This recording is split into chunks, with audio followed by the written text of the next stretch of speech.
Hey there, it's Seb Frey here with another hopefully exciting episode of It's a Seb Show. You know, one thing that I'm really kind of obsessed with is housing prices. I watch them all the time. There's nothing that I track really more closely than actually housing prices. And you know, everyone these days is an armchair expert in like how much homes are worth, thanks to the miracle of sites like Zillow and also Redfin and Realtor.com and ComeHome.com and there's many different websites now which will tell you how much they think any property is worth, and they do this by using some kind of like algorithm. Zillow calls it the Zestimate, and I'm sure they're going to tell you that it uses artificial intelligence, and so they're really very reliable numbers. Except if you look on Zillow's website, they will tell you that their estimate is not to be used for actually valuing a property. I forget what the actual fine print says, but it does actually say that on their website. You know, you should use some other person to value your website. Don't just trust the Zestimate. But because everybody is into, armchair, home pricing, I want to give you a few tips on how you can actually do a good job of pricing a home. So, around here anyway, which would be northern, California and the United States, Canada in general. I'm sure Canada also as well. Appraisers value property using three different methods. They use the income approach, which is how much money the property generates as a rental, right? That's one way of valuing property. The other is the replacement cost approach, which would be how much it would cost to rebuild the property if it were destroyed in, like, say, a fire. And then is the sales comparison approach, which is the method that appraisers mostly rely on to determine the likely sale price of a house or the value of a house. So with the sales comparison approach, you are comparing your home to other recent sales and, to a lesser extent, homes which are listed for sale in the neighborhood. So that's one thing that people oftentimes get wrong is their neighborhood boundaries. So you want to try to pick homes that are in actually your neighborhood. So don't go across barriers like freeways, don't go across train tracks, don't go across rivers. Really, ideally, don't go across major arterial roads or thoroughfares. You want to try to stay as much as you can within the relatively tight confines of your neighborhood.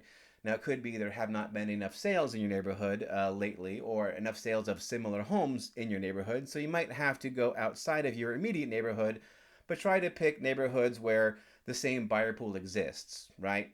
That's obviously a little bit of a speculative effort there, right? But, if you know your neighborhood, you know the neighborhoods around, you know where other people would consider living if they were interested in your house. So limit your search to those other areas as well, ideally within 1 mile, certainly not more than 2 or 3 miles unless you are out in the country, in which case you could go 5 or 10 or however many miles you needed to go.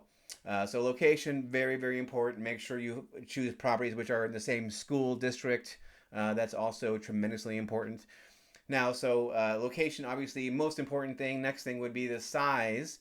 You want to find properties that are within about 300 square feet of each other. So don't compare a 1,000 square foot house to a 2,000 square foot house.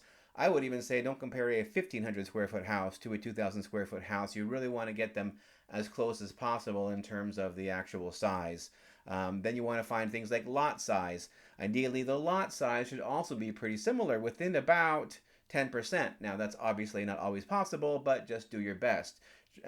Next thing you want to find are houses that have similar condition, right? So if your house is a fixer-upper that hasn't had any work done in 40 or 50 years, you want to make sure you're looking at other homes which also have not had any work done in 40 or 50 years. You want to find homes which are the most comparable in terms of the condition. Also in terms of amenities, right? So do they have a one-car garage or a two-car garage or a carport? Do they have a pool?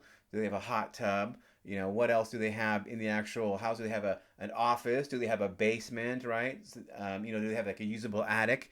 You want to find as many points of similarity as you possibly can, and then toss out the ones that aren't really very comparable at all.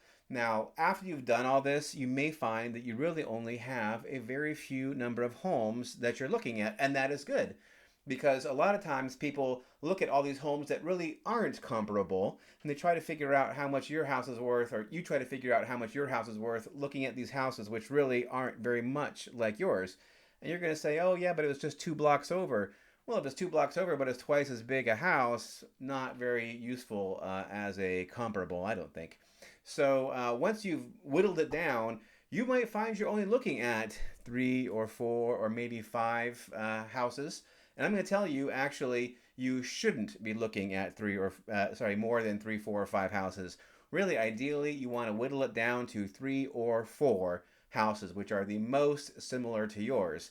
So you take all those and you add them all up, and then you get an average of the price per square foot. That's what I do. I find an average of the price per square foot.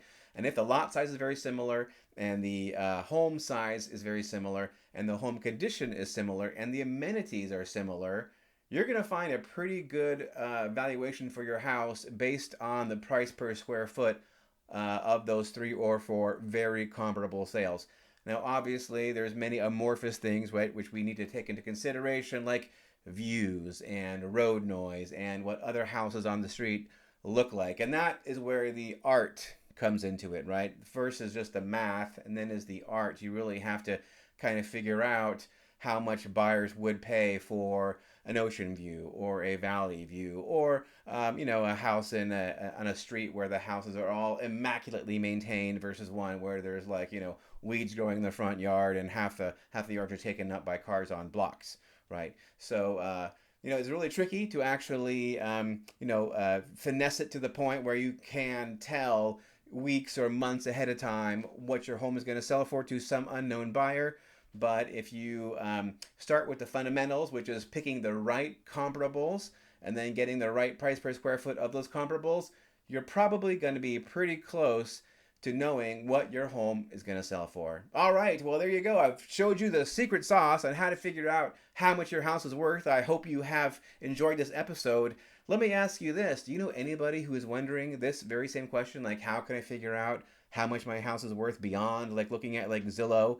Or any of those other sites? Well, do me a favor. Would you share this with them? Would you just shoot them a link? That'd be terrific. And what would also be awesome is if you give me a thumbs up, a like. That would be terrific. Or a comment, or even a share it to your own social media, not directly just to one person, but share it to all the thousands and millions of people that you know and love on social media. That would be super awesome. I would love it.